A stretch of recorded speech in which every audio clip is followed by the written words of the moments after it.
those applications like the XP1000. We supply a divider that's cut down. Billet nut. Another Honda Talon.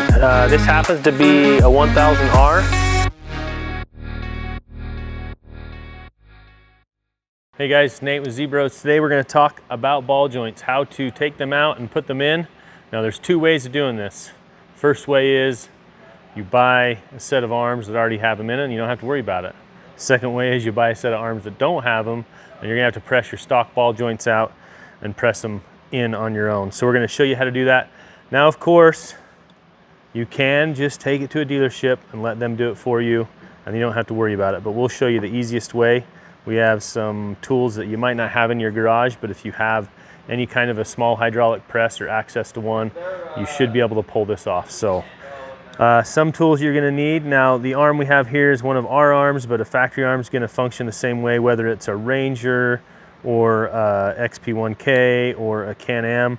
You just want to pay attention to the direction. So we're working on a lower here, so the ball joint's going to press in from the bottom up with the snap ring on the top. First step's going to be remove that snap ring with your snap ring pliers and get that out of your way. And then you're going to need some kind of a press tool.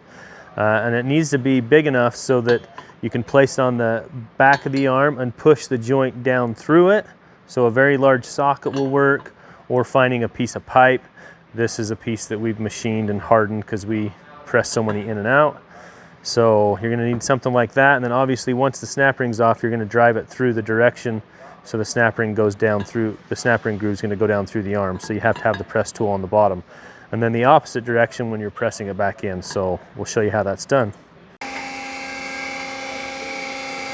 Alright, so if you have a manual press, you can have somebody hold the arm in place while you run the press.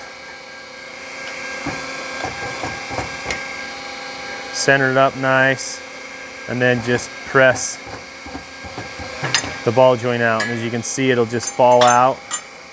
Now you have your ball joint out, and to go back in, it's just going to be the opposite. So because this is a lower, we're paying attention to the direction that the ball joint goes. You're going to want to put the ball joint up in and flip the arm the other direction. So we're just going to go right back in. And this is a beat up used arm, so line up the ball joint. And if you can start it a little bit, this one is lined up now.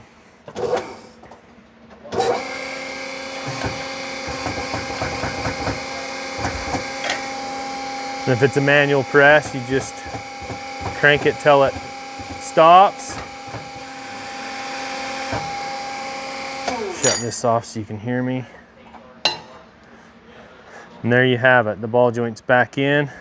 One thing to remember is, depending on powder coat, you're going to want to clean that groove out and then go back to your snap ring and put your snap ring back in. Make sure it's fully seated. And that's all there is to it. So that's the basics of putting a ball joint in and taking a ball joint out. It's pretty simple if you have the right tools. And if not, you can always take it to your local Z-Bros dealer and have them do the work for you.